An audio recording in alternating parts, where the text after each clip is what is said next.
এতিয়া আমাৰ কৰিবলগীয়া প্ৰশ্নটো হ'ল দলত আলোচনা কৰি শব্দবোৰৰ পাৰ্থক্য উলিয়াই একোটাকৈ বাক্য ৰচনা কৰা। অৰ্থাৎ দুটাকৈ একে উচ্চাৰণৰ শব্দ থাকিব, তোমালোকে অৰ্থ লিখি একোটাকৈ বাক্য ৰচনা কৰিব লাগিব। কটো চোৱা, ক দন্ত্য থকাৰে থা কথা।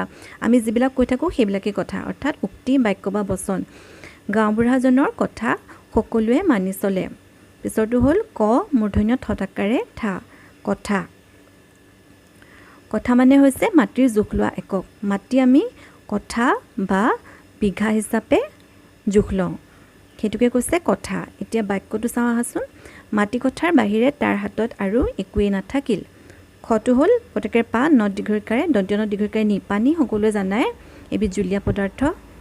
বাক্যটো হৈছে পানী প্ৰাণীৰ প্ৰাণ। পতকেৰ পা মূৰ্ধন্য নত হস্ৰইকাৰে নি। পানী মানে হৈছে হাত।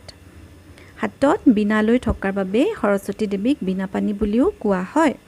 গটো চোৱা, মতকেৰ মা মূৰ্ধন্য তথস্কাৰে টি। মাটি পৃথিৱীৰ উপৰিভাগক মাটি বোলে। ৰমেশ বহুত মাটি বাৰীৰ গৰাকী। পিছৰটোৰ মতকেৰ মা দন্ত্য তৎ দীৰ্ঘইকাৰে টি। মাটি মানে হৈছে স্ত্ৰী বা মাইকী। চৰাই চিৰিকটি জীৱ জন্তুৰ ক্ষেত্ৰত কোৱা হয় ফুটুকীয়া মাটি হাঁহজনী ৰাধাৰ বৰ মৰমৰ আছিল। ঘটো হ'ল দন্ত্য তথস্কাৰে দিন। দিন মানে হৈছে সময়ৰ এটা অংশ। দিন ৰাতি একাকাৰ কৰি মাতৃয়ে সন্তানৰ বাবে কষ্ট কৰে। দত দীৰ্ঘইকাৰে দি দন্ত্য ন হ'ল দৰিদ্ৰ বা দুখীয়া। দিনহীন বুলি কাকো অপমান নকৰিবা। ঙটো হৈছে কটাকাৰে কা লত হস্ৰইকাৰে লি। কালি মানে হৈছে পাৰ হৈ যোৱা দিন। কালি আবেলি আমি ফুটবল খেলিলোঁ। কট আকাৰে কা লত দীৰ্ঘইকাৰে লি। কালি মানে হ'ল দুৰ্গা দেৱীৰ এটা ৰূপ। বাক্যটো চোৱা, ৰামকৃষ্ণ পৰমহংস কালিমাৰ পৰম ভক্ত আছিল।